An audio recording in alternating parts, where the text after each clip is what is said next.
bien, Anne Lowenthal, bonjour. Bonjour, Bonjour et bienvenue sur cette chaîne qui s'appelle Drapeau Blanc. merci et félicitations pour cette belle chaîne. Ben, merci. Une chaîne donc qui se veut être un espace de parole pacifique. Donc je vais commencer par te demander de te présenter brièvement. Je suis Anne Lowenthal, j'ai 48 ans. Je suis divorcée, un enfant. Que dire d'autre? Je travaille dans l'éducation permanente, dans la communication. Et je m'investis dans diverses causes et combats. Je ne sais pas quoi dire d'autre de plus intéressant. Voilà. Une personne engagée en tout cas. Oui. Et donc tu n'es pas louviéroise de naissance, tu Non. es louviéroise d'adoption. Oui. Tu viens du Brabant wallon, Oui. c'est ça? Ouais. Et depuis quand est-ce que tu es dans notre région? Alors, j'ai connu la Louvière, dans les années 90, parce que je suis tombée amoureuse d'un Louviérois. Et je me suis installée d'abord à Morlanoué, vers 99, par là. Non, qu'est-ce que je dis? Vers 2000. Et puis j'ai fait Morlanoué, Carnières, la Louvière. Ok. Voilà. Ok, donc c'est le cœur qui t'a amené à la Louvière. à la base. D'abord, c'est le cœur. Et puis, je suis restée à la Louvière parce que j'étais totalement tombée amoureuse de cette zone. Ouais? Ouais. Qu'est-ce qui t'a Mais- séduit dans cette zone? Ben moi, je viens du Brabant wallon où c'est très joli et où c'est assez, comment dire, c'est une région, c'est connu, c'est la Wallifornie. Voilà, ça ne veut pas dire qu'il n'y a que des riches en Brabant wallon, loin de là, mais je viens d'un milieu assez bourgeois, favorisé. Mais il y a une chaleur humaine que j'ai trouvée ici et qui existe peut-être en Brabant wallon, mais que je n'avais pas connue en Brabant wallon. J'ai tout de suite fait la connaissance de mes voisins. J'adore le carnaval. Et moi, j'aime bien les endroits où il y a des défis et des challenges. Et je trouvais que la Louvière, pour ça, cumulait une espèce de richesse humaine et créative et une espèce de désespoir, mais totalement retournable, je sais pas. En tout cas, qu'on pouvait soigner. Ok. Et je trouvais ça vraiment très chouette, quoi. Un bel élan, je trouvais qu'il y avait quelque chose qui se passait, quoi. Et donc maintenant que tu es là depuis 20 ans, qu'est-ce que tu peux tirer comme conclusion par rapport à ce challenge? Est-ce qu'on évolue bien? Je vais dire que le challenge est encore plus grand. Non, on n'évolue pas bien. Non? Non. Qu'est-ce qui ne va pas? Comment dire? J'ai l'impression que j'ai pas envie de parler de pessimisme parce qu'il y a toutes les raisons en fait de ne pas apprécier ce qui se passe pour le moment. Je trouve que on a perdu quelque chose de l'ordre du communautaire en fait. Et donc on ne va plus tous ensemble vers un mur en fait. On a l'impression qu'on a été atteint par ce virus de politique qui est qu'on fait de la politique pour de mauvaises raisons. Et donc je n'ai plus l'impression que beaucoup de gens se battent pour l'ensemble en fait. Voilà. Ok. Ok. Une impression que tu avais quand tu es arrivé ici. Non, oui, à l'origine, ouais, je trouvais qu'il y avait moyen, il y avait quelque chose de commun en fait. Il y avait une cohésion Ouais. et que ça s'est un peu morcelé. Ouais, comme j'avais ça. l'impression, peut-être que j'étais naïve aussi, j'étais jeune, mais que les pouvoirs en place, et je ne parle pas que de la Louvière, mais se battaient pour la population, quoi, pour le bien de tous. Et bon, il y a aussi des politiques à tout niveau de pouvoir qui se sont durcis sur plein de plans, et ça a des retombées jusque dans les communes, bien entendu. Mais donc, je trouve que le climat n'est pas aussi enthousiasmant, on va dire, Ok. qu'avant. Et donc en 2012, je pense, tu as rejoint la liste du PTB Oui. aux élections communales. Oui. Donc j'imagine que c'est dans cet élan de Bah, vouloir...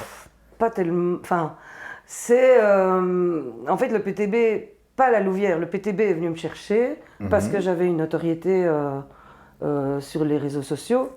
Je ne suis pas dupe, hein, je sais qu'ils n'avaient pas besoin de moi pour le PTB de la Louvière, ils avaient besoin de moi pour dire que j'étais au PTB, entre guillemets. Ok. Je n'ai jamais eu une carte du PTB. Hein. D'accord. J'étais candidate d'ouverture. Et moi, j'ai dit oui, parce que je trouvais qu'il fallait défendre un programme de gauche autre que celui du PS à la Louvière, parce que j'en avais marre déjà à l'époque de cette espèce de monopole politique du Parti socialiste, quoi. D'accord. Je trouvais qu'il fallait de la diversité au sein des pouvoirs en place, quoi. Et donc, je me suis dit, je vais étudier le programme du PTB La Louvière, j'adhérais, et donc je me suis dit, ok, je dis oui, et j'ai défendu ce programme.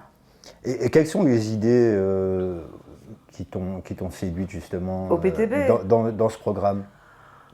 Ben déjà, il y avait une espèce de... le programme a été élaboré sur base d'une grosse consultation populaire. Je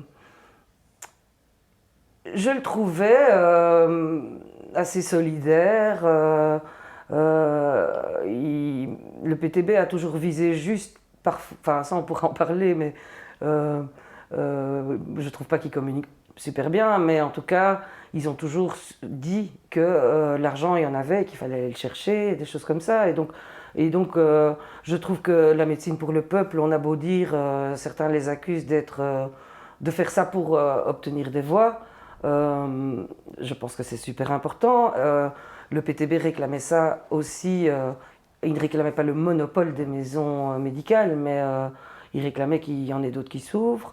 Enfin voilà, je trouvais qu'il y avait un projet qui tenait compte des plus défavorisés dans la région, et ça ne manque pas. Après, j'ai des reproches à faire au PTB aussi, mais surtout, je voulais défendre un programme de gauche qui ne soit pas le PS, pour qu'il y ait autre chose que du PS au conseil communal, quoi. Voilà. D'accord. Alors quand tu dis que le PTB dit l'argent il y en a, il faut aller le chercher là où il est. Oui. À quoi vous faites allusion en fait? Ben, je fais allusion aux transactions financières, je fais allusion aux avantages fiscaux qui sont donnés à des grosses entreprises. Voilà, je fais allusion à tout cet argent-là qu'on ne va pas chercher, et aux petits avantages qu'on octroie à des gens qui n'en ont franchement pas besoin financièrement, quoi. Voilà, je fais allusion au 1% des riches contre tous les autres. Enfin, pas contre, mais au détriment, quoi. Mais dans le monde d'aujourd'hui qui est globalisé, où les frontières ne sont plus ce qu'elles étaient, est-ce que c'est encore faisable ça? Bien sûr que tout est faisable en fait. Non, mais c'est-à-dire que si on veut aller chercher l'argent chez ces gens que tu désignes, bah, ils peuvent aller s'installer ailleurs. Oui, c'est ce qu'on dit. C'est ce que la France a dit quand ils ont taxé les fortunes. Or, on a vu que le phénomène était vraiment très, très, très tout petit, quoi. Les fortunes n'ont pas fui la France parce qu'elles étaient taxées. Ils ont quand même renoncé à la taxe sur les fortunes, mais on dit qu'on va faire fuir les investisseurs et tout, mais non, enfin, j'y crois pas. En tout cas, ça ne s'est jamais vérifié. Et puis tant pis, puisque de toute façon, ils ne nous rapportent rien. Qu'ils partent alors. Ouais. Ouais, bon, s'ils partent, ils partent quand même avec leur richesse quand même. Oui. Mais je pense que après, cette question-là, enfin cet argument-là, il a bon dos. Par exemple, on dit toujours, on ne va pas faire ça en Belgique, il faut que toute l'Europe le fasse. On ne va pas faire ça en Europe, il faut que tout le monde le fasse. Mais non, en fait, à un moment, il faut que quelqu'un le fasse. Et moi, je suis très utopiste à ce niveau-là, mais je pense que on peut survivre à beaucoup de choses, et on peut survivre avec très peu de choses, mais on peut être très créatif aussi. L'être humain est quand même doté d'imagination, et voilà, il faut peut-être que quelqu'un, un jour, ait le courage de faire le premier pas, quoi. Ok. Alors, qu'est-ce que c'est qu'être de gauche aujourd'hui? Moi, je tiens à dire qu'il y a des gens de gauche et des gens de droite, parce qu'on dit souvent qu'il faut arrêter avec ces notions. Souvent, les gens qui disent qu'il faut arrêter avec ces notions, c'est des gens qui sont très à droite, mais qui ne l'assument pas forcément. Moi, je pense que être de gauche, c'est principalement être solidaire, quoi. C'est c'est être conscient qu'on vit en société et que tout le monde est important et que tout le monde a le droit de bien vivre en société. Voilà. Et qu'il faut arrêter de conditionner ces choses-là à l'origine, à la recherche d'emploi. Voilà, il y a des choses qui doivent exister, comme la sécurité sociale il y a 20 ans, c'était inconditionnel, on ne virait pas quelqu'un du CPS, etc. C'est ça, être de gauche pour moi. Et donc, on est dans une société qui est de moins en moins de gauche en Belgique? Bien sûr, Ouais. oui, oui. Je veux dire, le PS n'est pas de gauche pour moi. Moi, sur papier, je suis socialiste, hein. Fondamentalement, je suis socialiste, mais le PS n'est pas de gauche. Non. En tout cas, pas assez. Et voilà, le PS est capitaliste, écolo est capitaliste. Pour moi, ce n'est pas des gens de gauche. Parce qu'on sait bien que, comment dire, le capitalisme, le néolibéralisme, c'est des choses à combattre absolument, parce que c'est des choses qui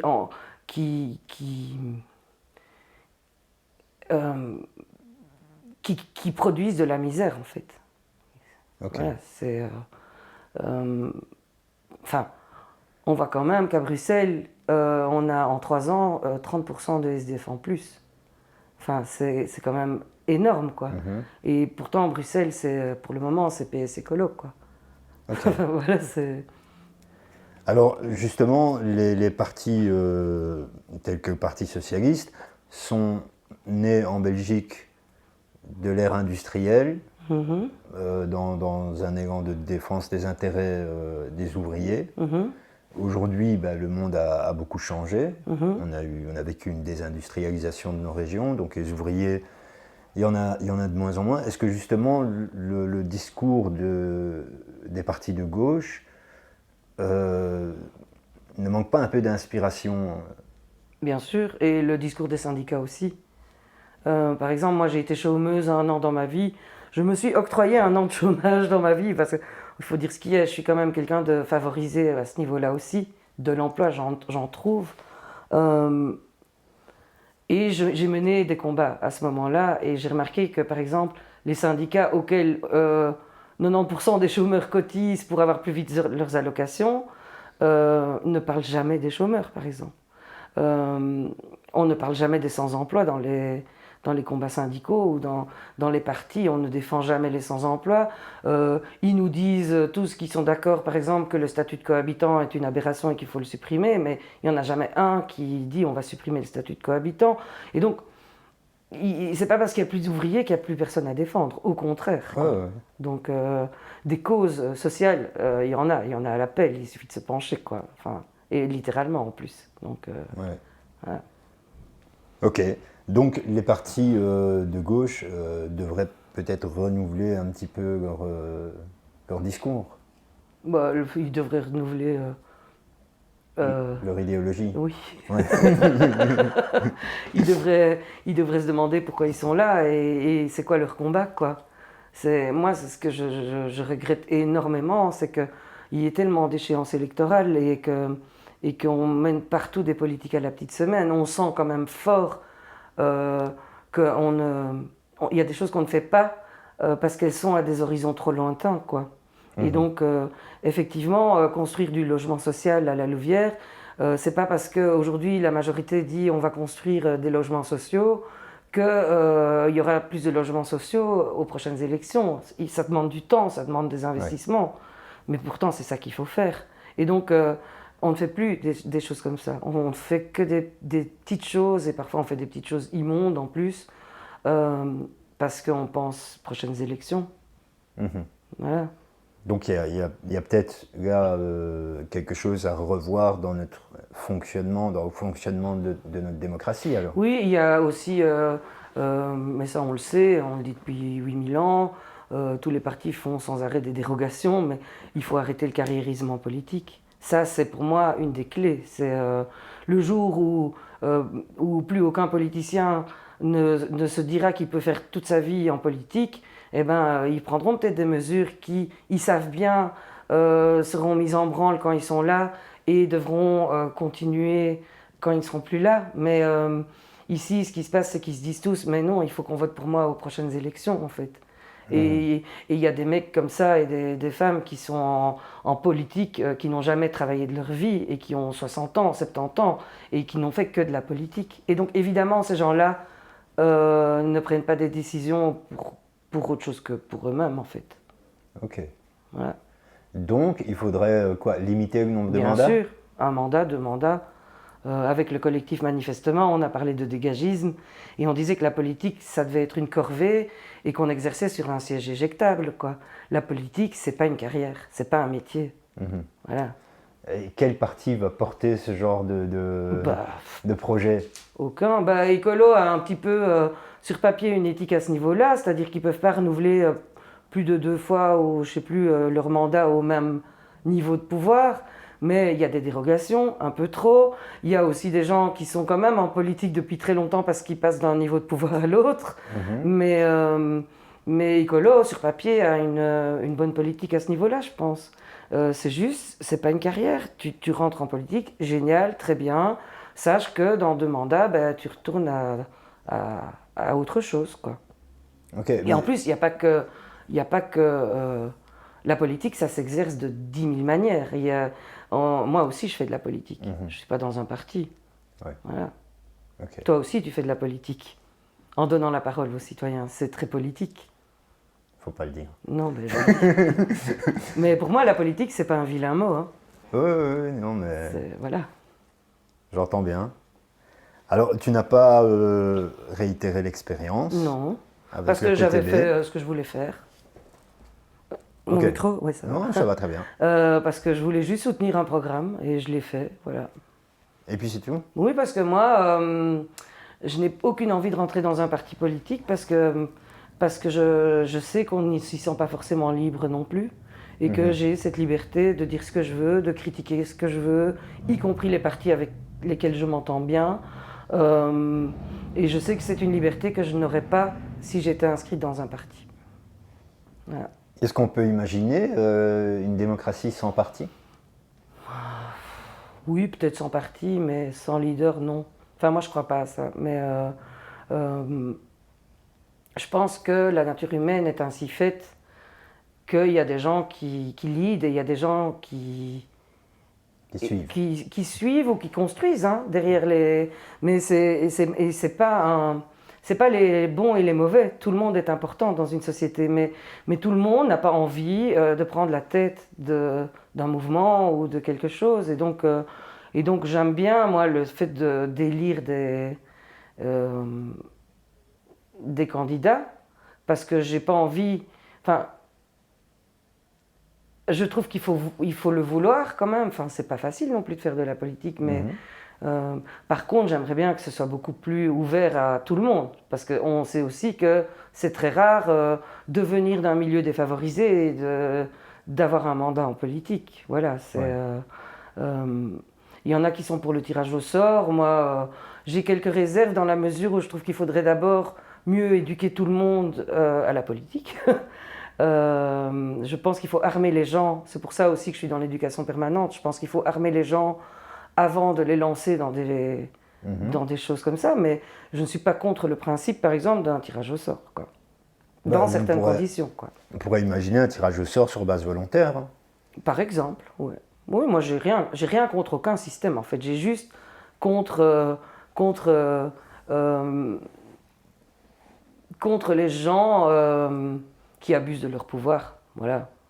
Ok. Alors, à quoi ressemblerait ta société idéale? Tout le monde à poil.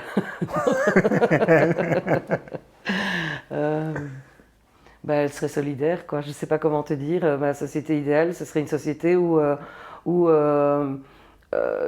tu te retrouves pas à faire la file dans une banque alimentaire parce que tu n'es pas né au bon endroit, parce que tu as perdu ton boulot, parce que l'actionnaire du grand magasin où tu étais caissière a décidé qu'il gagnait bien sa vie mais pas assez. Enfin, voilà, une société idéale, c'est une société où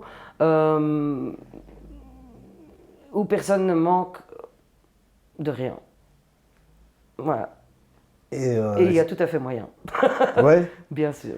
Cette solidarité, elle doit nécessairement être organisée par l'État, donc. Ben, je trouve que la solidarité organisée par l'État, c'est une bonne chose en fait. La sécurité sociale, c'est quand même un truc assez magique quand on y pense, et assez rare en fait. Mais par exemple aujourd'hui, elle est détricotée, elle est conditionnée. Enfin, aujourd'hui, t'as pas de boulot, t'as pas forcément droit à une aide, quoi. Et ça, c'est honteux, par exemple. Mais sinon, oui, la sécurité sociale, une bonne sécurité sociale, c'est très bien. Et ça doit être organisé par l'État, oui, oui. On ne peut pas imaginer une solidarité qui soit... Bah, ça existe aussi. Oui. Justement pour les gens qui n'ont pas droit à la sécurité sociale, ou qui ont droit à des allocations tellement ridicules que c'est impossible de s'en sortir, quoi. Ou même à des salaires tellement ridicules que c'est impossible de s'en sortir. Je veux dire, dans les banques alimentaires, il n'y a pas que des gens qui n'ont pas de travail. Hein. Il y a aussi des gens qui ont du travail. Ouais. Alors, comme tu as été, bon, même si c'était bref, sur les listes du PTB, j'aimerais bien quand même revenir sur un terme qui est souvent accolé au PTB, qui est populisme. Qu'est-ce que tu en penses? Est-ce que tu considères que le PTB tient des discours populistes? Oui, oui, mais oui, comme tous les autres. Alors moi je n'aime pas, très honnêtement, je n'aime pas du tout la manière de communiquer du PTB. Ils le savent, je leur ai toujours dit. Je les trouve bêtifiants. Je trouve ils refusent d'aborder certaines questions de peur de... Comment dire? De peur de déplaire à leur base. Et ça, pour moi, c'est... Si on fait ça, c'est qu'on est à côté de sa vocation, quoi. Okay. Mais ils sont loin d'être les seuls, hein, par contre. C'est un peu facile d'accuser le PTB d'être populiste. Quand on est au PS et qu'on fait des panneaux Facebook totalement ridicules et qu'on pique même les slogans du PTB, quand on est écolo et qu'on est incapable de communiquer un peu convenablement, quand on est MR et qu'on tient des propos qui flirtent dangereusement avec Theo Franken, enfin, tout le monde est populiste en politique, quoi. Et le PTB s'en revendique même d'une certaine manière, mais oui, ils sont populistes. Ouais. Bêtifiante, qu'est-ce que tu entends par bêtifiant? C'est-à-dire qu'une vision un peu simpliste de... Oui, mais ça, c'est pas que le PTB, hein, franchement. Hein, et parce que le PTB dit beaucoup de vérité. Hein, je ne critique pas ce que le PTB défend. Je critique la communication. Okay. Mais ça, et c'est pas que les partis politiques. Je veux dire, c'est les médias, c'est... enfin, les médias mainstream, en tout cas. Je trouve qu'on ne tire pas assez les gens vers le haut, quoi. On se dit, les gens sont des imbéciles, on va leur parler comme à des imbéciles. Alors que les gens sont très très loin d'être des imbéciles. Et effectivement, ça demande peut-être un peu de travail de leur expliquer les choses, mais je pense que tout le monde est capable de comprendre bien des choses, en fait. Il y a une espèce de mépris comme ça du cerveau des gens. Je te rejoins totalement là-dessus. Maintenant, parfois, je me demande, c'est la question de la poule et l'œuf, parce que est-ce que justement, c'est pas la recherche de l'audimat, hein, et qu'on recherche le dénominateur commun, et on va descendre de plus en plus bas. C'est ce qu'on dit souvent. Il y a Sud Presse parce que les gens veulent lire du Sud Presse, mais on n'a jamais essayé de leur proposer autre chose. Enfin, je veux dire, on peut très bien être vulgariser à mort un propos. C'est pas pour ça qu'on dit de la merde. Donc, on peut très bien dire des choses très intelligentes, très simplement, mais simplement, ils pensent que c'est pas vendeur. Et évidemment que une vieille dame violée par son facteur, ça fait plein de clics, quoi. Voilà. Mais c'est comme ça. Aujourd'hui, il y a eu des groupes de jeunes de Mons et de la Louvière qui se sont affrontés sur la place Mansart, et dans l'ADH, ils parlent d'émeute, mais pardon, mais ça c'est une faute, quoi. C'est pas une émeute, c'est pas ça. Une émeute, c'est on se rebelle contre un système, on se rebelle contre une autorité, on se rebelle contre un ordre. Ça, c'était une bagarre entre deux bandes, quoi. Ouais. Et donc, non, quoi, vous n'avez pas le droit de faire de l'information comme ça. Voilà. Et pourtant. Ouais. Ben, on va partir sur un autre sujet. Tu prends souvent position pour la régularisation des sans-papiers. Ouais. Alors, j'aurais bien aimé connaître ta position de manière globale sur la question de l'immigration. Ben, moi, je suis ce qu'on appelle une no-border. Ah oui, Ouais. ok. Bah oui, et il y a des théoriciens quand même qui ont déjà, et des gens qui ont des films, des petites vidéos, des petits tutos, qui expliquent très bien que euh, euh, ça ne créerait pas une panique générale en Belgique, on n'aurait pas 10 millions de réfugiés qui arriveraient tout à coup dans nos rues. Mhm. Euh, Moi, je suis une no-border parce que, mais ça, c'est un truc qui est dans mes tripes. Je ne sais pas comment l'expliquer, mais qui on est, nous, pour décider que notre territoire doit être interdit à d'autres gens, quoi. A fortiori, des gens qui n'ont pas quitté le leur de gaieté de cœur et qui ont juste envie de bien vivre, en fait. Mhm. Voilà. Ok, Ou de survivre. ok. Alors, je ne suis pas du tout no border, mais je pense que, comme toi, je te rejoins, que quelqu'un devrait pouvoir vivre où est-ce qu'il Tu vois, moi, je le viens d'un souhaite. milieu bourgeois où on allait tous un an en Rotary aux États-Unis, on allait Mhm. tous. Ouais. Et c'était tellement bien d'imaginer d'aller faire un petit voyage autour du monde après Sarreto, parce que tu vois, il faut quand même qu'on ait le temps de réfléchir et très Mhm. bien, et grand bien nous fasse, c'est super. Ouais. Et alors, oh, t'es expat quoi, waouh, génial, tu vas vivre en Australie, un chouette. Et pourquoi moi qui suis bourgeoise, j'ai le droit de faire ça et tout le monde trouve ça normal et tout le monde trouve ça évidemment légitime que j'accepte un contrat de travail ou d'épouser un Canadien, j'en sais rien, et Mhm. que c'est tellement bien que je choisisse ma vie. Et pourquoi on refuse ça à un pauvre mec qui, s'il reste dans son pays, il va crever, quoi. Mhm. Et je me dis, mais on est qui? On est qui? On est qui pour juger de ça, quoi? D'accord, d'accord. La seule question, moi, que qui me chiffonne par rapport à ça, c'est le désastre que ça crée de l'autre côté, en fait. C'est-à-dire qu'on a en Afrique donc une fuite des forces vives qui ne pensent qu'à vivre en Europe, qui sont bien souvent à la recherche d'un mirage, hein, puisqu'ils se Bah, retrouvent rarement dans alors, des si les meilleures droits de l'homme conditions. c'est un mirage, c'est qu'on a un Non, problème, tu vois? non, non, mais je termine mon raisonnement. Euh, J'en connais beaucoup des Africains qui sont en Europe et qui ont quand même regretté parce qu'ils s'attendaient à mieux. Mais évidemment, mais moi Mais j'en connais plein des Irakiens qui sont arrivés ici et qui pensaient qu'on n'allait pas les laisser crever à la rue, tu vois. Rien que ça, c'était déjà un mieux pour eux, tu vois. C'est de la survie. mais voilà, mais donc Mais il y a tout ce phénomène qui est là derrière, il y a cette fuite des forces vives, il y a la manière dont ça se passe, il y a des mafias qui s'engraissent là-dessus, il y a on ne sait combien de personnes, on ne sait même pas chiffrer le nombre de personnes qui meurent en Méditerranée, etc. Ouais, il y a quelque chose qui pose problème quand même. alors, quand tu vois qu'en Somalie, on en est parfois à 2 ou 3 générations qui n'ont pas eu droit à l'école. Quand tu vois qu'en Afghanistan, les filles n'ont pas le droit d'aller à l'école.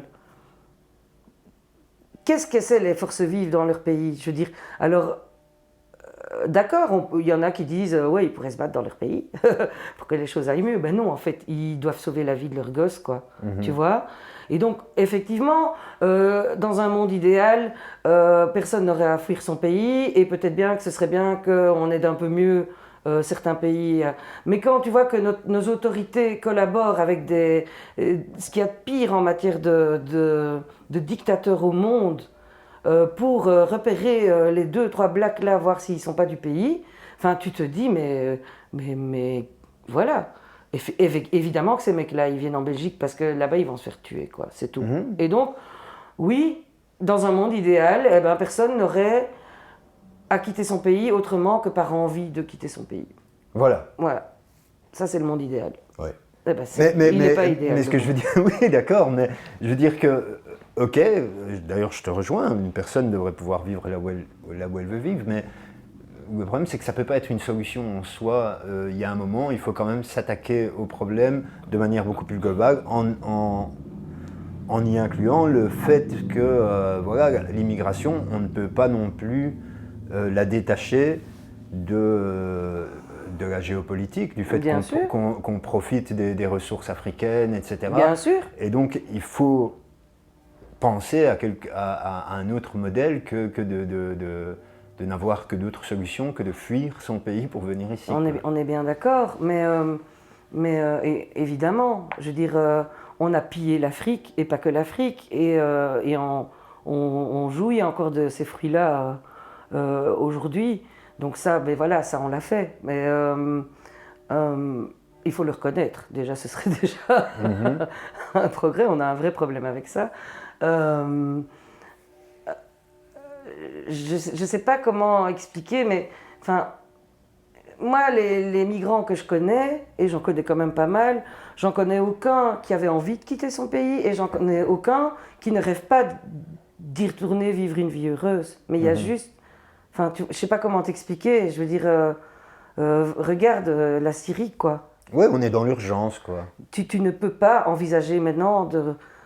Alors tu arrives ici avec des petits bébés, et puis à 18 ans, peut-être qu'on va te dire tu peux retourner en Syrie, mais là, la question elle sera difficile aussi, parce que tu auras des gamins qui auront grandi en Belgique, et qu'est-ce que tu vas les déraciner, quoi, tu vois? Ouais. Donc, je pense que c'est très compliqué, mais aucun réfugié n'avait envie de se réfugier. Enfin, par définition, réfugié, ça dit bien ce que ça veut dire. Et évidemment que s'ils pouvaient retourner vivre au pays et même contribuer à la reconstruction et tout ça, ils le feraient. Simplement, ils ne sont pas en sécurité. Ok. Voilà. Ok. Alors, tu es très active sur les réseaux sociaux. Est-ce qu'on peut te qualifier d'influenceuse? Il y en a qui disent ça. Ça te dérange? Oh non, je m'en fous. Non. Je trouve que... Bah, en fait, ce que je n'aime pas, c'est que, tu vois, c'est comme il y a des concours de blogueurs, de blogueuses, et on dit les influenceuses, et c'est toujours des trucs girly, quoi. C'est toujours c'est ça. genre mon maquillage machin, mes ongles propres, et même dans les concours de blog, t'as jamais une section pour les femmes, t'as jamais une section billets politiques ou billets questions de société, en fait. Tu ne te retrouves que dans des trucs de filles. Enfin, de filles qui ne sont pas forcément des trucs de filles d'ailleurs, mais qui, dans notre culture machiste, sont des trucs de filles. Et donc, oui, moi, qu'on dise que je suis influenceuse, why not, je m'en fous en fait. Je sais jamais comment je dois me présenter. Donc, Ok. mais j'irai jamais moi dire bonjour, je suis une influenceuse. Je trouve ça très très prétentieux. En fait. Ok. Ouais. Ben, je trouve, moi, qu'il faut quand même être très courageuse pour passer ses journées à répondre à des commentaires. Et ce que je me demande parfois, c'est qu'est-ce qui t'anime, qu'est-ce qui te motive, quelle satisfaction tu en retires? Alors, j'ai quand même une certaine satisfaction à l'écriture en direct. Je ne sais pas comment l'expliquer. Moi, Facebook, je ne voulais pas y aller. On m'a un peu contrainte à y aller puisque forcément, je faisais de la communication. Je te parle de la naissance de Facebook. Et j'y suis allée avec un faux profil à contre-cœur et je me suis dit, wow, ce truc-là, il a été fait pour moi, quoi. Et j'ai découvert quelque chose qui me va, mais parfaitement, c'est-à-dire écrire en direct. Voilà, c'est un truc, c'est mon truc, quoi. Okay. Ça, c'est ma satisfaction. Après, ça sort tout seul, je veux dire, c'est pas... Je sais pas comment te dire, c'est... Il y a des gens qui pensent que je suis épuisée derrière mon PC. Ah, mais oui. Non, en fait, moi, les choses, elles viennent de mon cerveau, elles vont dans mes doigts et c'est pas du tout un effort, quoi. Ok. C'est naturel. Après, répondre aux gens, ça, c'est parfois un peu, comment dire, fastidieux. C'est ça, oui. Parce que ça prend du temps.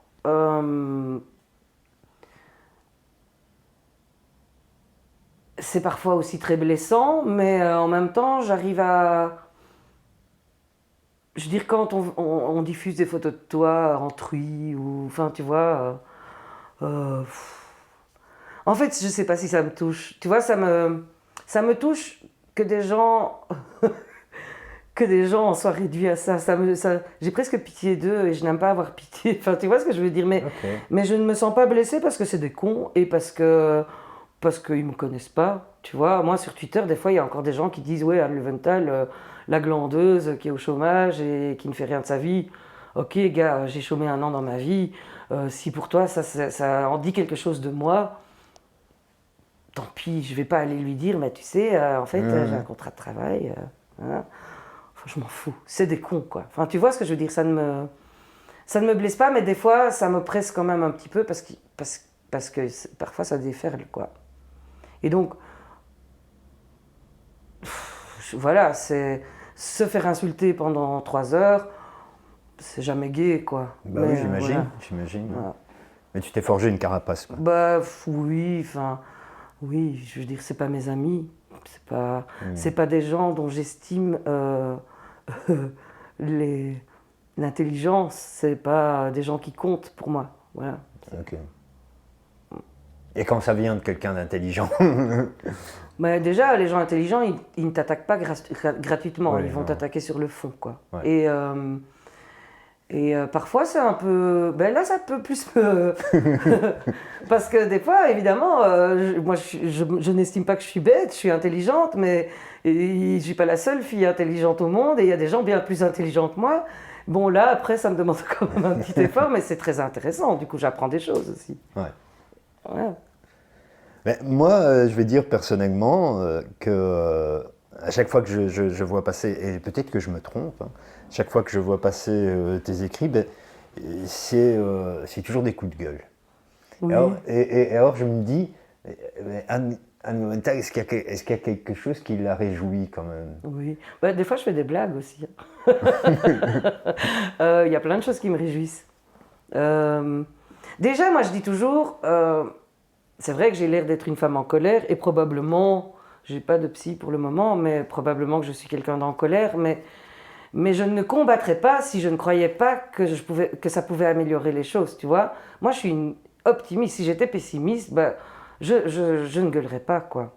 Parce que moi, je suis pas du genre à faire des choses inutiles, ça ne m'intéresse pas. Enfin, si, regarder des bêtes séries, mais je veux dire, si je mène un combat, c'est que j'y crois, c'est que je pense qu'on peut améliorer les choses. Donc, déjà, ça me réjouit de savoir que je peux mettre ma petite pierre à l'édifice, quoi. Tu vois? Ouais. Et je n'arrête pas de dire aux gens, vous avez du pouvoir, vous devez le prendre. Tout le monde a du pouvoir.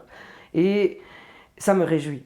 Ça me réjouit que des gens prennent le pouvoir, que ce soit en apportant des brosses à dents chez Douche Flux ou en construisant ou en faisant des cercles sur la place comme les jeunes font aujourd'hui, quoi, tu vois. Okay. Ça me réjouit. Après, dans ma vie privée, il y a plein de choses qui me réjouissent, mais qui ne regardent pas grand monde, mais j'ai des amis, je fais la fête, quand je peux, dans les conditions sanitaires. J'ai une famille à laquelle je tiens énormément, que j'adore voir, qui me manque beaucoup. Je me réjouis de plein de choses. Je suis une rigolote, quoi. Ok. Voilà. Donc c'est peut-être justement la déformation qui est due aux c'est réseaux l'image sociaux, que je donne sur les réseaux, oui, ouais. oui, j'assume ça. Oui. Ok. Et d'ailleurs, il y a des gens qui ont peur de me voir quand je suis invitée quelque part. Parce qu'il y a Anne Leventhal. Et j'ai des amis qui me disent, qui passent beaucoup de temps à dire, mais tu sais, Anne Leventhal, elle va pas venir avec des calicots, elle est dans ton salon, quoi. Voilà. Ok. Alors, tu parlais de tes activités. Tu es notamment active dans une ASBL qui s'appelle Action et Recherche Culturelle, ouais. C'est ça? Oui. Je regarde mon micro, mais ça va. Ça va. Et donc l'ARC qui œuvre dans le domaine de l'éducation ouais. permanente. Mm-hmm. Est-ce que tu peux nous en toucher un mot exactement? Qu'est-ce que oui. c'est que l'éducation permanente? Quelles sont les Alors actions? Ça, c'est une question vache. J'ai mis des mois à comprendre. Ben oui, justement, comme ça... Alors, l'éducation permanente, pour le dire de manière très formelle, c'est donner aux gens les outils de leur émancipation. Et donc, en fait, ça dit tout, hein, mais c'est... nous, par exemple, on a 3 pôles d'activité à l'ARC. Un qui s'appelle Culture et Société, un qui s'appelle Expression et l'autre qui s'appelle le 3e Numérique. Et dans ces 3-là, on mène des activités qui permettent aux gens de prendre conscience de leurs droits, de prendre conscience du système dans lequel ils sont et de revendiquer leurs droits qui vont de j'ai le droit d'exister, je compte même si je n'ai pas de travail, même si je suis un étranger, même si je suis... Voilà. Et d'exercer leurs droits. Et donc, ça passe par des ateliers d'écriture, ça passe par un atelier de couture et citoyenneté qui réfléchit à la surconsommation, ça passe par des soirées expos où on met en avant des combats citoyens, ça passe par des services comme on en a créé un depuis 4 ans, mais qui évidemment tourne plein pot maintenant, c'est l'informaticien public, pour permettre aux gens qui ne sont pas équipés, que ce soit en matériel ou au niveau des connaissances, de faire partie de cette société où tu n'existes plus si tu ne sais pas aller chercher un mail, commander un document, suivre un cours, quoi. Et donc, voilà. Je schématise beaucoup, il y a plein de projets, mais c'est vraiment très très chouette. Ça a beaucoup de sens pour moi de faire ça. Enfin, moi je fais que de la com, hein, donc j'ai le beau rôle là-dedans. Si, moi je gère les événements publics, donc c'est moi qui organise les apéros expo une fois par mois où on met en avant des initiatives citoyennes, des combats de société, etc. Où on invite les gens à construire avec nous un moment, une soirée de sensibilisation en fait. Et on invite pour ça, on a invité des sans-papes, on a invité des ASBL comme Bruxelles qui distribuent des serviettes hygiéniques aux femmes à la rue et qui luttent contre la précarité menstruelle. On a invité le syndicat des immenses, qui est un syndicat de sans-abri. Voilà, on invite des gens, mais on invite aussi des gens qui fabriquent eux-mêmes leurs produits, par exemple. Enfin, voilà, toutes sortes de... On brasse très large. Et c'est très riche, quoi. Et on met un peu de lumière sur des gens qui font pour nous de très grandes choses, en tout cas, et qui montrent aussi que, comme je disais tantôt, on a tous du pouvoir et qu'on peut le prendre, quoi. Ok. Voilà. Et le public, donc les gens auxquels vous venez en aide, ce sont des gens qui viennent vers vous Oui, alors par exemple pour l'informaticien public, nous on est situé, on a des antennes, hein, on a des antennes pour le moment Namur, Liège, Verviers, on a des plus petites antennes et notre antenne bruxelloise, elle est là où je suis au secrétariat général, à Bruxelles, mais dans un quartier qui n'est pas très peuplé en fait, et pas très populaire. Et en fait on s'est rendu compte que quand tu vis dans un quartier populaire, que tu es toi-même précarisé et que tu n'as pas forcément l'outil internet, ou en tout cas tu as peut-être un smartphone et tout, mais ça ne veut pas dire que tu sais aller chercher tes résultats Covid ou que tu sais demander ton certificat de bonne vie et mœurs, quoi. On s'est rendu compte que c'était très difficile pour ces gens-là de faire la démarche d'aller demander de l'aide, surtout quand elle n'est pas dans leur quartier. Ouais. Et surtout quand tu ne sais pas qu'elle existe, cette aide. Et donc nous, on s'implante dans les ASBL de quartier. Donc on va vers les gens avec ce genre de service. Mais ça, c'est pas de l'éducation permanente, ça c'est une aide de première ligne. Mais qui peut mener après à créer un club informatique avec des gens qui vont, alors là, avoir un regard critique sur la société numérique, enfin voilà. Mais ça, c'est une aide de première ligne qu'on propose, quoi. Et, mais souvent, oui, on réseaute et les gens viennent plutôt chez nous ou dans les assos avec lesquels on a des partenariats. On a aussi développé des projets chez Doucheflux, où là, ce sont des personnes sans abri ou mal logées, et beaucoup de migrants. Et donc, on développe nos services, dans la mesure de nos petits moyens, au plus proche des gens qui en ont besoin quand c'est possible, quoi. D'accord. Voilà. Et Doucheflux, donc ça c'est une autre ASBL que tu as contribué à créer. Ouais. J'ai eu cette chance. C'est une ASBL qui a été créée de toutes pièces. Alors là, pour moi, c'est le plus bel exemple d'éducation permanente au monde. Et pourtant, Doucheflux n'a pas de reconnaissance en éducation permanente parce que c'est un projet qu'on a construit avec, au départ de nos rencontres avec les gens dans les métros, dans la rue, etc. Au départ d'un truc qui s'appelait le manifeste Attends, non. Un ouvrage qu'on avait créé avec les revendications des gens, des pré-SDF, et donc où on avait collecté tout ce qui manquait aux gens à la rue ou en passe d'y tomber ou qui vivaient dans la grande précarité. On avait recueilli aussi les données de la Strada, enfin d'autres organismes, mais aussi beaucoup de témoignages et tout ça. On a organisé une manifestation de SDF, on a organisé un nouvel an avec eux et on s'est dit, mais en fait, on ne peut pas faire ça et puis dire bye bye, voilà. En fait, on s'est rendu compte que à Bruxelles, il y a un truc qui manquait fondamentalement, c'était des sanitaires, des douches et des consignes. Et on s'est dit, on va leur offrir ça. Mais c'était totalement taré, évidemment. Mais je pense qu'il n'y a que les projets tarés qui...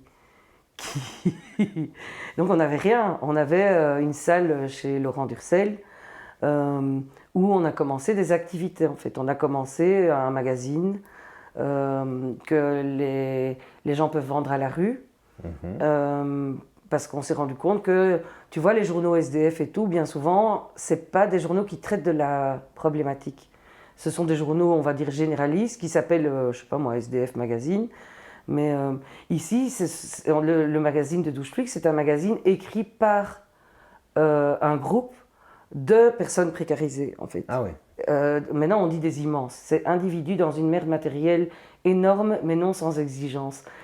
C'est le nom que ce syndicat s'est donné, en fait. D'accord. Et donc, Douche Flux, par exemple, il y a un gars qui était à la rue, Pierre, pour ne pas le nommer, et qui a été journaliste dans une ancienne vie.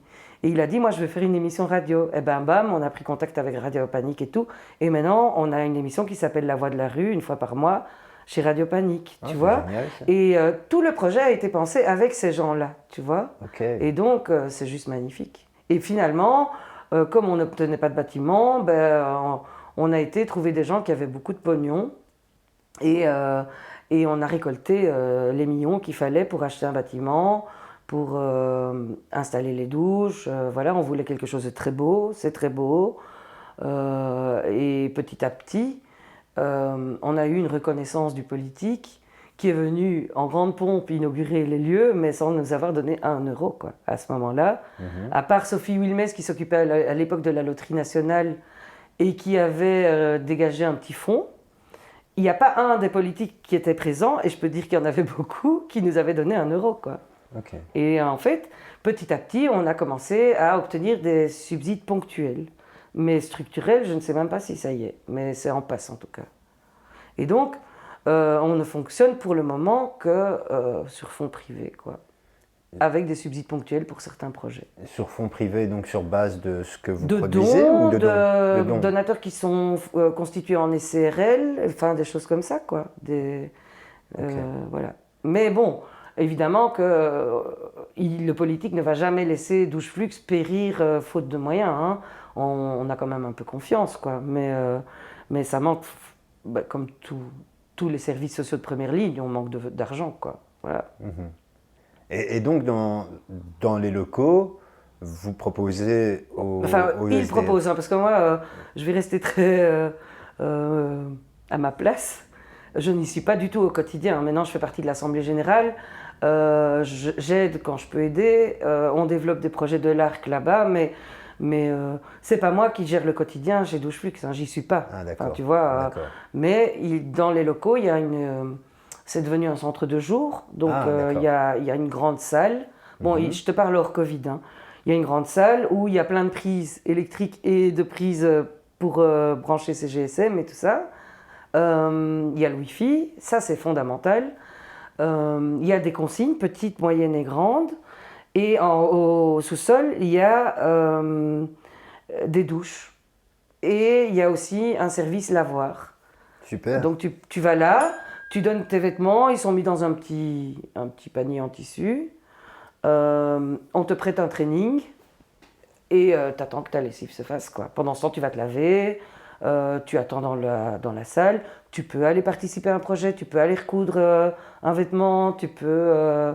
Il y a plein de gens super. Il y a des cours de yoga, il y a des cours de sport. Enfin, voilà, il y a plein de choses. Parce que tout s'est développé, quoi.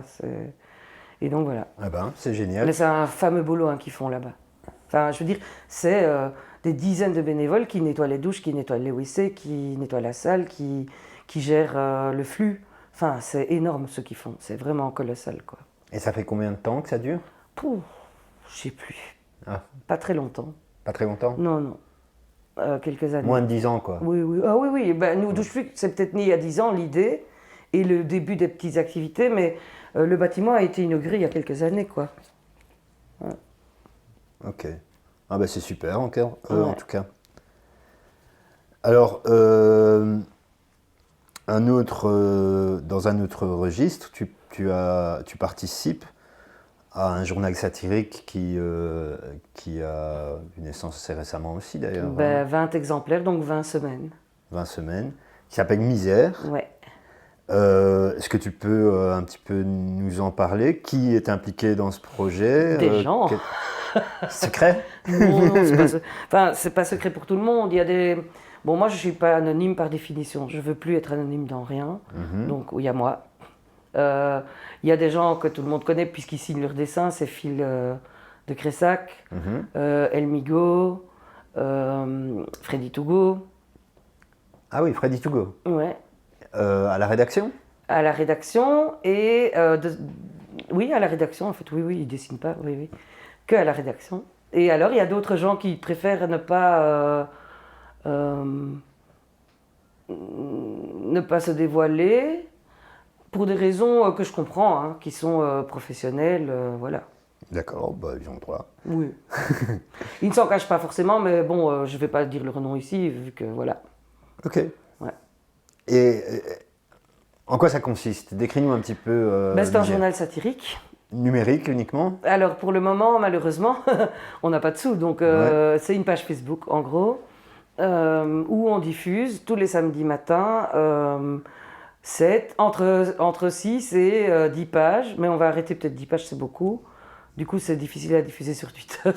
C'est con, mais... Ok. Voilà. Et donc, c'est accessible gratuitement. On le diffuse sur Instagram et sur Twitter aussi, mais bon, ça n'a pas... Enfin, c'est pas vraiment des lieux pour ce genre de médias. Et on l'envoie par mail à qui le demande, quoi, en PDF, parce que c'est pas toujours évident de lire sur un écran, quoi. Ouais. Et donc, voilà, on est un groupe. On ne s'est jamais... Bon, on s'est tous déjà vus, hein, parce qu'on se connaît, mais on ne s'est jamais rencontrés dans ce cadre-là, puisqu'on est nés pendant le confinement. Donc, on fait tout par Internet. On se parle. On rebondit sur des actualités. On se dit, ah, ben, il faut absolument faire un numéro spécial là-dessus. Ah, ben, regarde, un tel a dit ça, il y a moyen de faire une bonne blague. Enfin, voilà, ça marche comme ça. Et on s'envoie les trucs. Et par exemple, moi, j'écris énormément, mais j'ai tendance à bâcler, enfin, je sais pas comment dire, je finis pas. Et donc, j'écris, et très souvent, les autres complètent mes articles, ajoutent une blague ici, me disent ça c'est nul, t'enlèves. Enfin, voilà, c'est très commun. Et je pense qu'il y a peu de sujets où quelqu'un a tout fait tout seul. Voilà. Même les dessins, on se les soumet, on se donne des idées et tout ça, quoi. D'accord. Et donc, l'idée, c'est De se moquer. de se De moquer rigoler. de ce qui se passe à la Louvière. Oui, non, enfin, on avait dit région du Centre, mais comme on est principalement des Louviérois, et qu'on est très bien servi à la Louvière en matière, c'est vrai qu'on est très louviérocentré.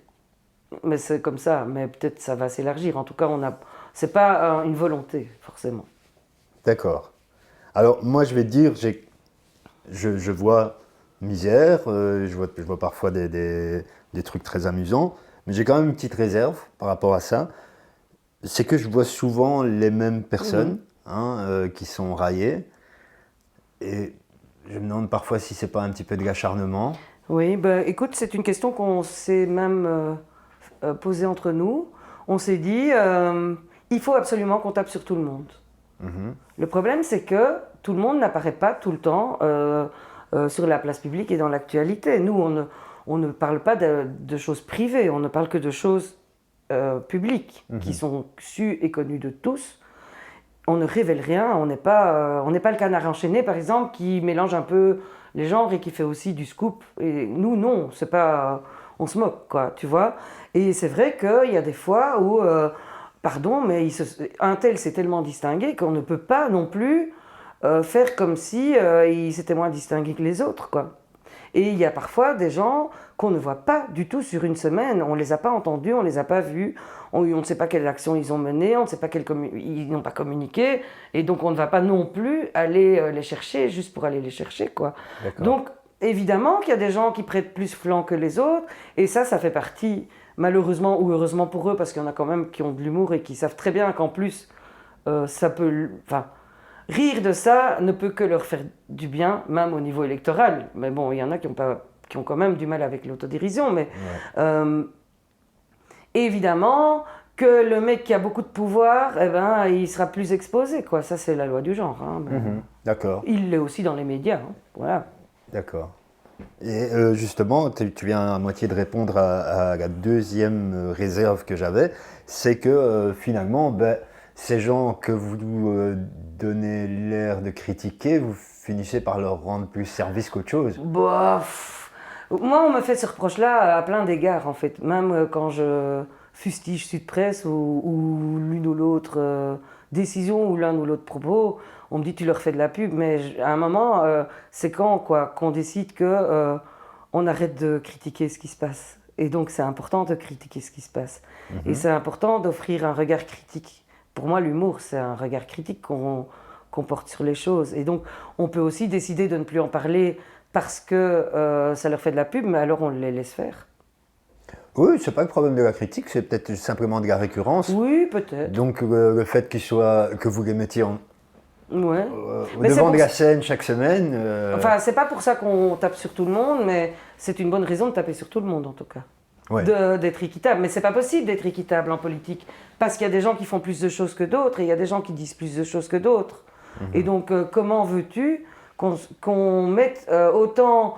je vais trouver un nom, Nancy Castillo, qui est à l'environnement à la Louvière, et Jacques Gobert, qu'on parle autant des deux, c'est pas possible, parce que Jacques Gobert est beaucoup plus sur le devant de la scène. Et donc, c'est logique qu'on parle plus de lui que de Nancy Castillo, mais qu'on ne loupe pas quand on a une occasion de ne pas la louper, quoi. Mais voilà, c'est comme ça. Ok. Et je parle de deux qui sont dans la majorité, mais c'est idem pour l'opposition. Xavier Papier s'en prend plein la poire parce qu'il apparaît énormément avec des petites remarques ou au conseil communal, voilà. Okay. Mais le PTB s'en prend aussi plein la poire, mais pas ces derniers temps parce qu'on ne l'a pas beaucoup vu, quoi. Donc voilà. Et donc vous n'épargnerez personne, même quelqu'un pour qui vous avez de la sympathie? À fond, ben non, jamais, surtout pas. Enfin, ce serait très malhonnête de notre part. Ok. Ouais. Alors, pour bifurquer là-dessus... Et on se moque de nous-mêmes aussi. Hein. Moi, oui. On se moque de moi tout le temps dans Misère. Hein. Voilà, c'est comme ça. Moi, je suis patate machin, je suis toujours caché dans des buissons, dans des situations, voilà. Mais c'est drôle. Ouais, bah oui. Ouais. Pour faire une transition, on est justement en train de... Enfin, triste commémoration des anniversaires, de l'anniversaire des attentats de Bruxelles, il y a 5 ans, tout juste. Mais justement, toi qui participes maintenant à la rédaction d'un journal satirique. J'aurais aimé savoir quelle a été ta réaction à l'annonce des attentats de Charlie Hebdo. J'ai été, je pense, comme j'espère beaucoup de monde, totalement sidéré. J'étais au bureau, je me souviens encore comme si c'était hier. On était en formation, mais en interne. Et en fait, on était en formation dans l'EPN, l'espace public numérique. Et on était tous en train de regarder ce qui se passait à Paris, quoi. On ne suivait pas du tout la formation. C'est atroce, c'est affreux. Moi, ça m'a fait... Je n'étais pas du tout plus journaliste ni satirique, mais juste... je détestais... J'ai toujours détesté... Enfin, pas toujours, mais... Je n'aime pas Charlie Hebdo. Encore maintenant, je n'aime pas. Enfin, voilà. Mais j'ai trouvé atroce que... En fait, parce que des gens sont libres de ton... bam, quoi. Tu vois, c'était... je veux dire... c'est pas parce que... Enfin, je ne souhaite du mal à personne, quoi. Et certainement pas ça. C'est juste atroce ce qui s'est passé. Et pour moi, c'était, d'un point de vue de la démocratie, c'était terrifiant, quoi. Parce que des gens qui qui ont un ton totalement libre, que personnellement je trouvais qu'ils utilisaient mal, mais ça c'est moi. Qu'est-ce que tu n'aimais pas en fait? Je n'aimais pas, je trouvais que le côté potache et plus j'offusque les gens et plus j'en rajoute, enfin je trouvais ça, enfin c'est pas drôle quoi. Je trouvais pas ça respectueux et pas drôle, voilà. Mais je trouve encore pire que des gens qui sont libres comme ça, on les tue, enfin on les empêche quoi, enfin tu vois. Ouais. Après toute la récupération qu'il y a eu après, j'ai trouvé ça atroce aussi, voilà. C'est quand tu vois Netanyahou qui me dit je suis Charlie, enfin pardon, mais à un moment faut. Voilà, tout a été moche quoi, tout a été moche, mais évidemment que cet attentat il a été atroce quoi, et en plus. On ne s'attendait pas à ça chez nous, tu vois ce que je veux dire. C'était, tant que c'est lointain, on est tous comme ça, on est humains, tu vois. Moi, j'ai toujours été sensibilisée, évidemment, par les questions des Afghans, forcément, puisque j'étais dans les combats. Mais putain, Paris, quoi. Enfin, il y a ça aussi, tu vois, c'est waouh. Ben justement, là, ça m'amène à une autre question que je voulais te poser. C'est, donc je suppose évidemment, et je ne t'en fais certainement pas de reproche, que tu estimes qu'on a tout à fait le droit de rire hein, et de blasphémer au passage, si, voilà, si on en a envie. Est-ce que là, on n'a pas quelque chose qui s'entrechoque avec tes positions sur la question des migrations? Non. En fait, les migrants, réfugiés, ils fuient des systèmes, en fait. Les Afghans, ils fuient les talibans. Les Afghans, comment dire, les gens qui lisent un peu trop Sud Presse et qui pensent que les Afghans vont arriver et qu'on va tous devoir porter le voile demain, et je ne caricature pas les propos qu'on lit parfois, mais c'est tellement con de penser ça, alors que les gens qui fuient l'Afghanistan fuient justement ça. Et donc, je ne sais plus quelle était ta question de départ, mais ça ne s'entrechoque pas du tout pour moi. Il y a quand même, on peut fuir les talibans, c'est pas pour autant qu'on n'est pas religieux. Voilà, qu'on est prêt à accepter une caricature de son prophète. Non, non. Mais on débarque quand même dans un pays, on ne se défait pas de ses valeurs en passant la frontière. Après, comment te dire ? Moi, je ne ferai pas une caricature du prophète, je ne mettrai pas une caricature du prophète sous le nez de quelqu'un qui ne veut pas qu'on caricature le prophète. Je trouve que c'est bête et que c'est gratuit, voilà. Après, évidemment, que si c'est un taliban, je le ferai peut-être. mais voilà, mais ça c'est moi, c'est mes limites perso. Moi, je viens d'un milieu catholique. J'ai beaucoup de respect pour les gens qui ont la foi, quoi, voilà. Et je respecte totalement leurs manifestations et leur manière de vivre leur foi. Ça me regarde pas, en fait, et je trouve que emmerder les gens avec ça, sauf ceux qui, évidemment, en font une arme politique, mais on n'emmerde pas les gens sur quelque chose d'intime, quoi. Que ce soit leur sexualité, leur choix de vie, ou leur religion, ou voilà. Ça ne nous regarde pas, et franchement, ça n'emmerde personne. Voilà. Ok. Ouais. Ben après, je te dis, après quand la religion est brandie comme une arme politique, évidemment qu'on peut la moquer, parce que la moquerie est une arme. Parce qu'il faut réagir. Oui. Ok. On va revenir un petit peu sur la crise sanitaire. Oui. Toi qui t'occupes justement beaucoup de démunis, de SDF, etc. Alors moi, lors du premier confinement, lorsque les rues étaient vides, une chose m'a sauté aux yeux, c'est que j'ai eu l'impression que les SDF étaient les oubliés du confinement. Totalement.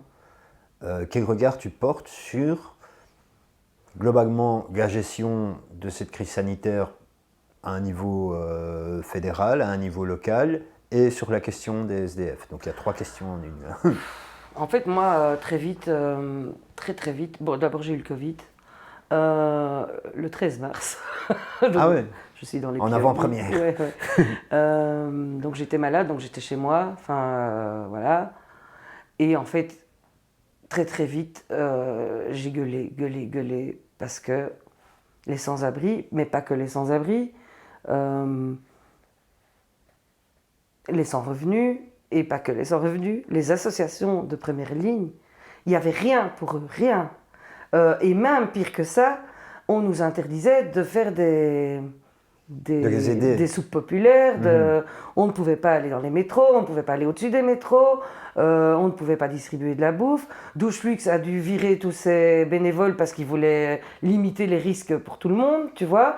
Doucheflux, pendant des mois, a travaillé avec des essuies de cuisine sur le nez. Ah oui, quoi. parce qu'il n'y avait pas de masque. Il n'y avait pas de masque. Ouais. Et alors, moi, j'ai dû expliquer à des politiques que dans les conditions sanitaires, on ne pouvait pas nourrir les gens dans une salle. Hein.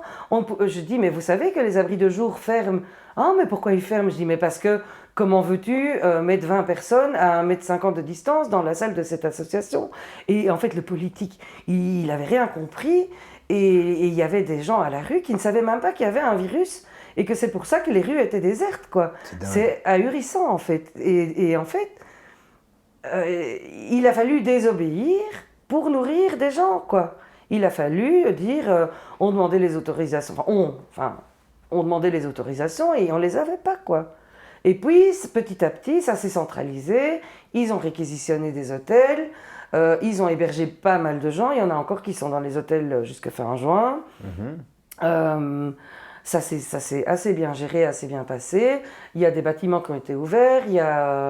On a géré des associations. Avec moins de gens, ont décuplé leur charge de travail parce qu'il y a des choses qui ont été... des associations d'accueil se sont retrouvées à coordonner un étage dans un hôtel ou des choses comme ça, quoi. Okay. Donc, et le politique dit aujourd'hui, il est hors de question que de remballer ces gens à la rue après. Mais en attendant, moi, j'y crois pas une seule seconde parce qu'il n'y a rien qui se fait pour que ces gens ne retombent pas à la rue après, en fait. Il n'y a pas de bâtiment qui se construit, qui s'aménage, enfin, en tout cas, à ma connaissance. On n'est pas en train de faire du housing first pour le moment avec des gens qui sont logés à l'hôtel. Et donc, quoi, les hôtels, un jour, ils vont reprendre leurs droits et ces gens-là vont se retrouver à la rue, je pense. En tout cas, beaucoup. Surtout quand on voit que ça augmente, que le Covid crée encore plus de misère, que les artistes en sont à perdre leur logement parce qu'ils ne savent plus le payer, ils ne savent plus payer leurs charges. Voilà,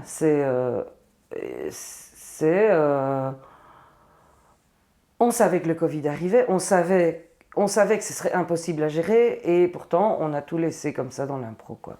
On a laissé les gens, les premières lignes, comme dans les hôpitaux en fait. Démerdez-vous. On sait très bien qu'on court à la catastrophe dans les hôpitaux. Les blouses blanches mènent des combats depuis des années. Eh on verra bien quand ça arrivera, quoi. C'est arrivé en fait. Les douches-flux, l'îlot et tous ces trucs-là, démerdez-vous, quoi. Faites comme vous pouvez, mais attention à 1,50 m de distance avec un masque qu'on ne vous donne pas et des moyens que vous n'aurez pas. Voilà. C'est ça qui s'est passé. Et à un niveau local? Ici, à la Louvière, oui. Je pense que Stéphane Mancy en parlerait beaucoup mieux que moi.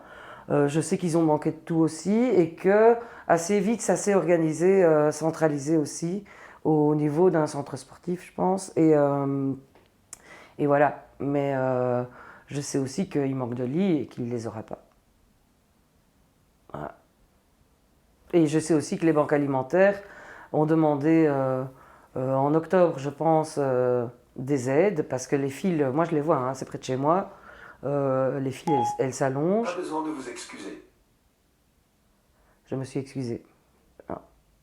Enfin bref. Et les banques alimentaires ont demandé de l'aide, on leur a dit oui, c'est prévu dans X temps, et je ne suis pas sûre qu'elles aient eu l'aide, quoi. Et donc...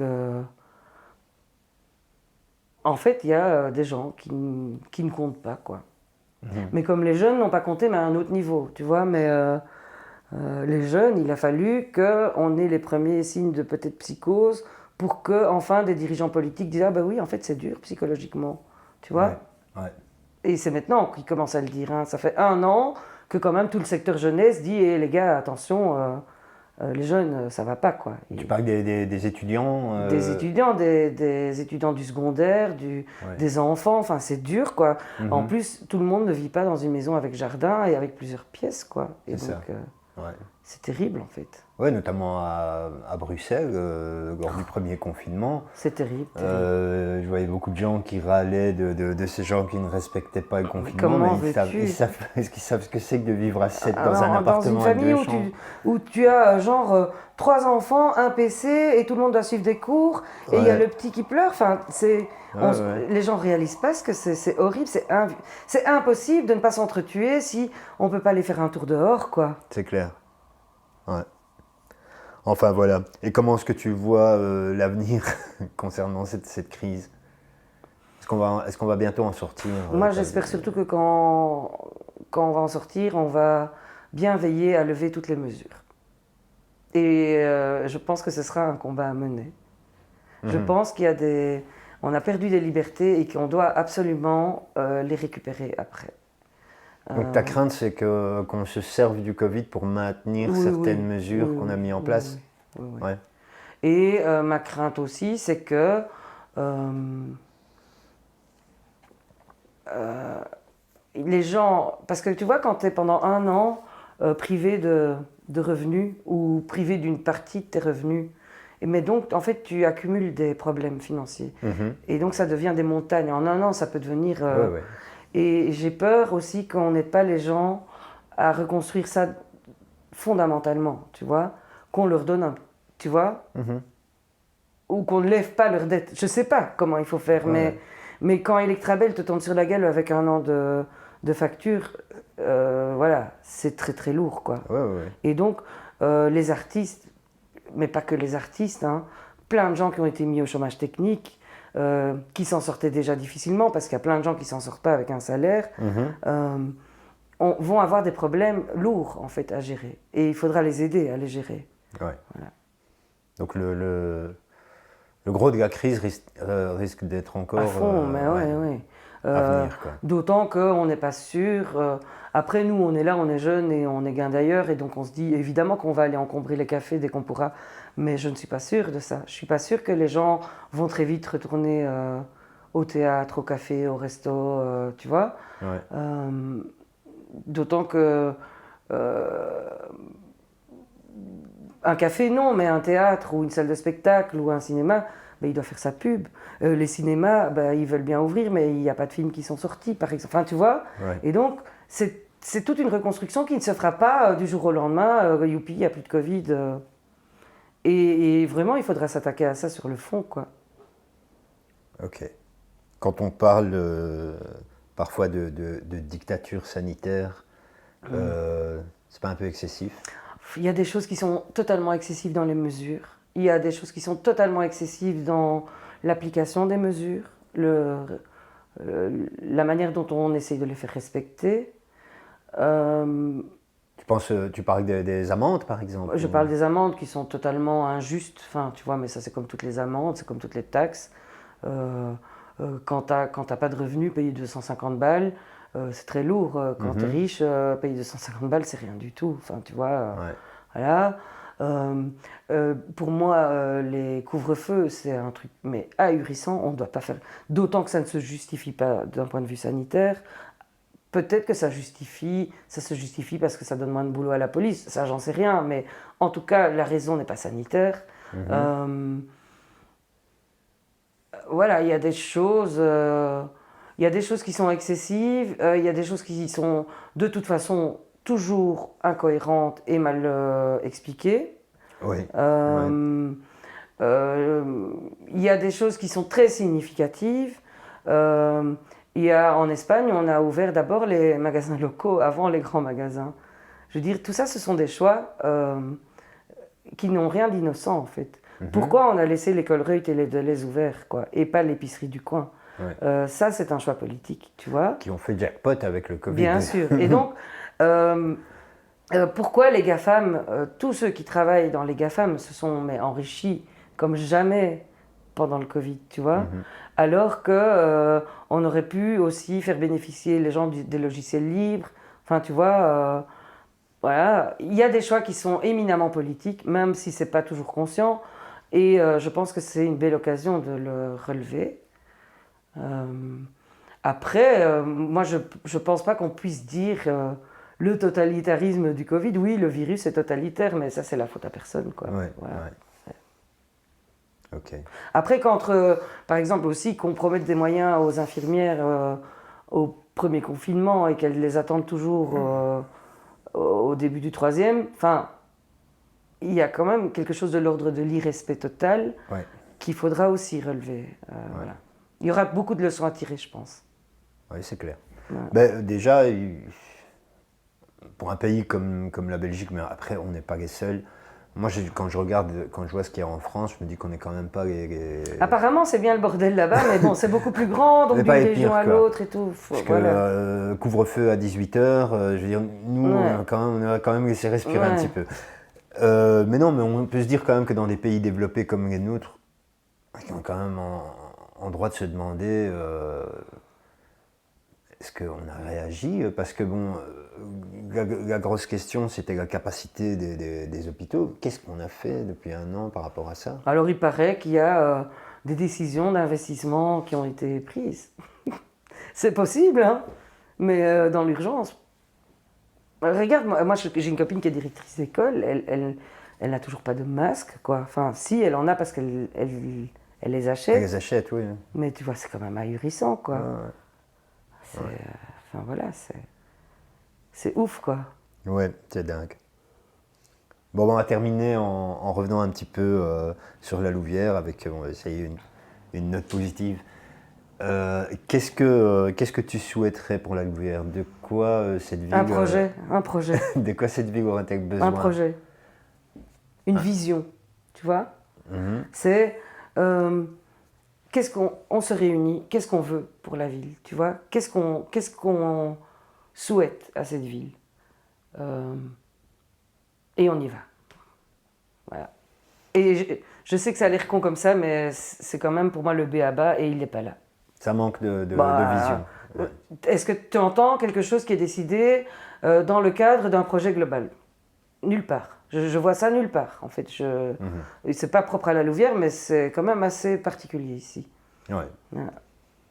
On est quand même une ville donc qui est orpheline de son industrie et qui a besoin de se réinventer. Il y a plein de gens de qualité ici, il y a plein d'énergie et je pense qu'il y a moyen de faire de grandes choses. Évidemment. Ouais. Après, évidemment que si on réfléchit les choses en termes de Ikea et H&M, bon, on s'en sortira pas. On s'en sortira pas. C'est pas comme ça qu'on changera les donnes, tu vois, qui font qu'il y a des gens qui n'auront jamais assez pour vivre. Voilà. C'est pas à coup de capitalisme que tu vas arranger les choses, mais il y a tellement de choses au point de vue de la culture, au point de vue de la créativité, au point de vue des nouveaux modes de consommation. Il y a plein de choses. Il y a plein de choses qu'on pourrait créer à la Louvière. Et on a plein de gens, en effet, plein d'idées, quoi. Voilà. Mais tu restes optimiste. Je suis toujours optimiste. Ouais, sinon je serais pas là en train de te dire ça. Ouais. Bah écoute, espérons que la Louvière se trouve un projet, se réinvente et se développe. Et alors un projet qui soit clair pour tout le monde, tu vois. Mhm. Parce que je pense que quand des choses difficiles arrivent, quand des taxes doivent être payées et tout, mais qu'on sait pourquoi et qu'on sait dans quel objectif on paye nos taxes désolé, et qu'on comprend pourquoi on fait les choses ou pourquoi on les subit, on les vit beaucoup mieux en fait. Mhm. Voilà. Ouais, c'est clair. Ok. Ben, en tout cas, merci. On va terminer peut-être par, parce que je demande à chaque invité d'apporter un objet qui lui est cher ou qui le représente, ou qui a un symbole important pour lui. Est-ce que tu peux nous décrire le livre que tu nous as apporté? Oui, c'est mon idole en fait. C'est Mafalda. Mhm. Qu'on connaît ici parce que elle a été un peu popularisée par des dessins animés un peu neuneux. Ils n'ont repris que les parties un peu gentilles de Mafalda. Ma maman est argentine, donc Mafalda, moi je l'ai eue à la maison toujours. Des petits livres comme ça en noir et blanc. Et il faut savoir que Kino, c'est quand même quelqu'un qui a fait ça en temps de dictature. Et Mafalda, c'est un personnage hyper politique en fait. Ok. Hyper critique du système. Et Kino a eu énormément de problèmes dans sa vie pour ça, parce que c'était un perturbateur c'était un critique quoi, du système. Et donc voilà. Et en plus, Mafalda et moi, on se coiffe pareil. Ok. Mais donc voilà, Mafalda, il faut la découvrir en se remettant dans le contexte de l'époque d'Argentine, qui était vraiment un contexte très très dur, quoi. Voilà.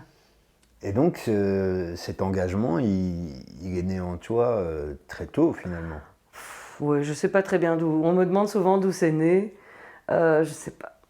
En tout cas, j'ai toujours aimé Mafalda, mais c'est pas en lisant Mafalda, je me suis pas dit un jour, Je vais changer le monde. je vais changer le monde.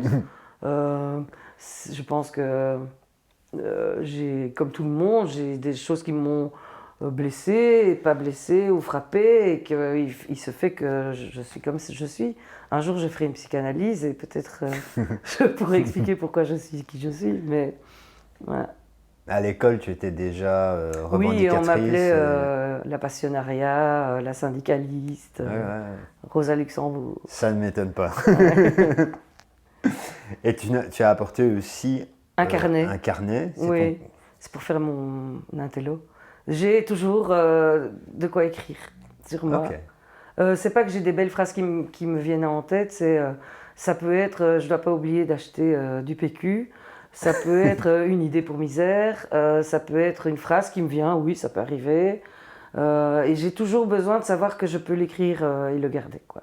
D'accord. Et je n'y reviens pas forcément, mais voilà. Et smartphone maintenant.